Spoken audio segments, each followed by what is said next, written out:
Some viewers may find the following video disturbing. Viewer discretion is advised.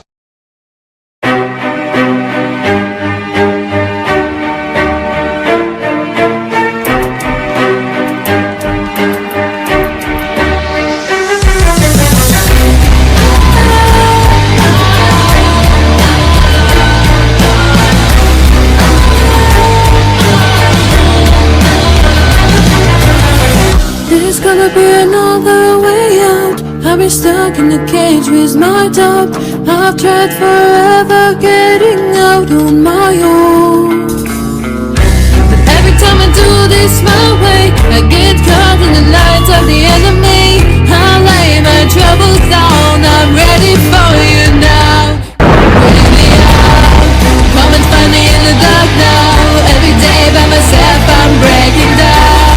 I don't wanna fight alone anymore. Bring me out from the prison of my own pride. My God, I need a hope I can't deny. In the end I'm realizing I was never meant to fight on my own.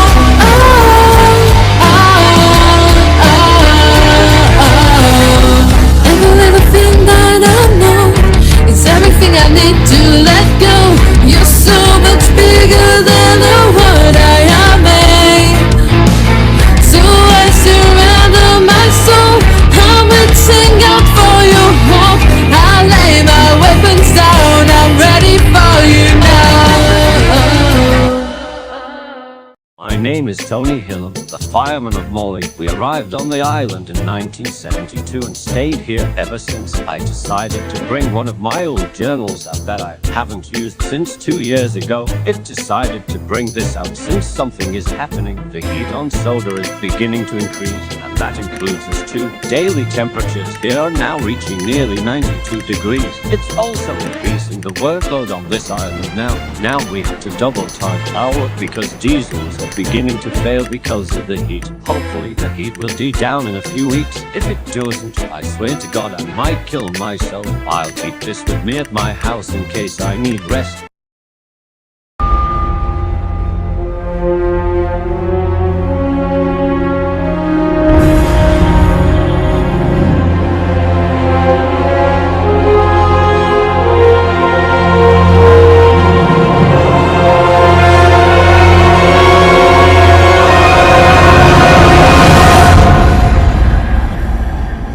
I'm at Barrowing Furnace, comprehending what just happened today. It was terrifying, and I'm going to explain it now. We were at Wellsworth and Percy was shunting trucks in the nearby sidings. I like Percy. He's a little sloped in my opinion, but that's just my opinion.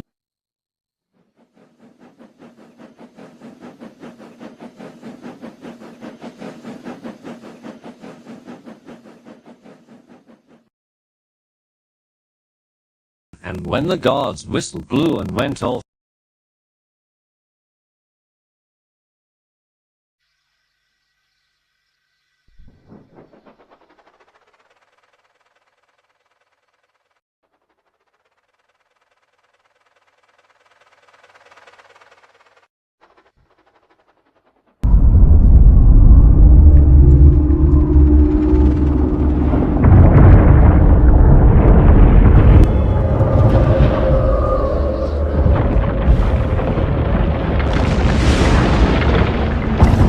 began to hear a noise. It got louder and louder.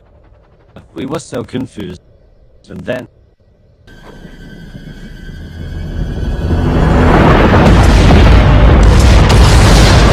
flash went into the sky. I couldn't see, but then I saw a big grayish-red cloud rolling ahead of us. We knew we were going to get hit. Molly and I stared in horror, but Gabby quickly brought me back to earth and got me back on focus. He shoveled in coal and I threw the throttle and blew the whistle and started Molly with brakes scratching and wheels squealing to escape for goddamn life. We sped down at speed beyond recognition.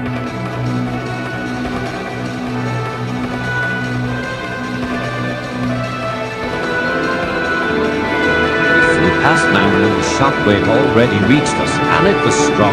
The coach was rocked back and forth, the windows were completely leak was shattered, a big cloud of ash was run towards us, and we hit the accelerator to full throttle and raced down the line at high speed.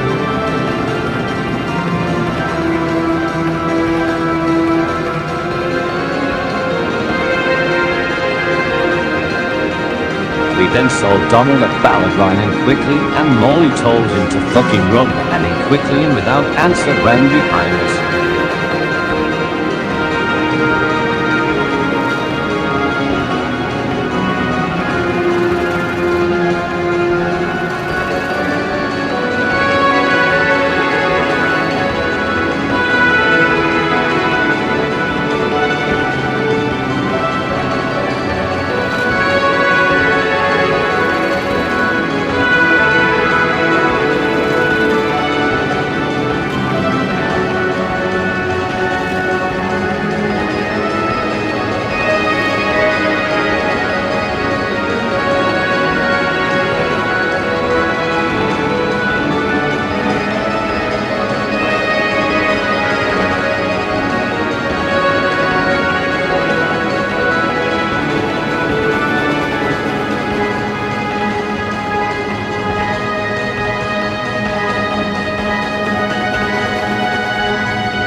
Running until we got to Vickerstown. We went over the rolling bridge and onto the mainland. We were nearing Barrow and Furnace, but we came to a stop.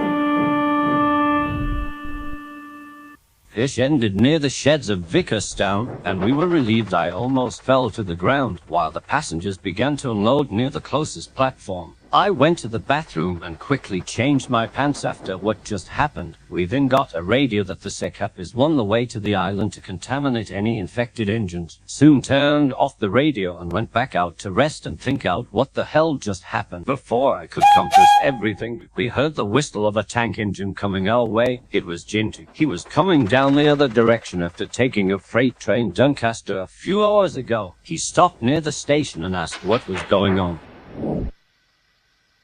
We told him everything that happened, and he was shocked in terror. A volcano had ashed up the entire island, but before he could say his thoughts, the military and SECAP arrived with soldiers and men in hazmat suits. We were asked if any of us were hurt, cut or badly injured. Luckily nobody was. We then heard another whistle coming down the line, and the whistle was from Edward. He came in tired as hell.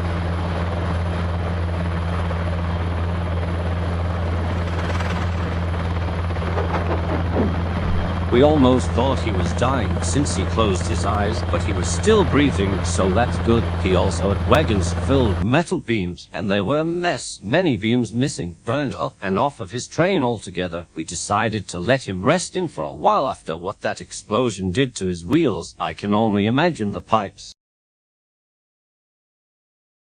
We've been staying here for a few hours. Ginty and Donald are fine, and Edward is still sleeping, but he woke up eventually. He just wondered what happened to his friends back at Brendan. We told Edward they will be alright, and before we could say anything else, the military returned from the island and said it wasn't an explosion. It was a volcanic eruption. There was an unknown volcano, the Cole Fell Railway, and the entirety of the crew was destroyed, as the northwest side of the Scarloy Railway, and almost the entirety of the Peel Godred, Crosby, Henry's Forest, Wellsworth, Lower Sudbury, Upper Brendan, Barron, Cronk, Hilding, Balladrying, Culstorf, and Rolf's Castle had been either partly crushed, incinerated, or destroyed. We were terrified, and after a few seconds we had a moment of silence for the Mountain Railway and the Peel Godred. Edward was the most upset out of all of us and believed all his friends were dead, but we reassured him we would find them.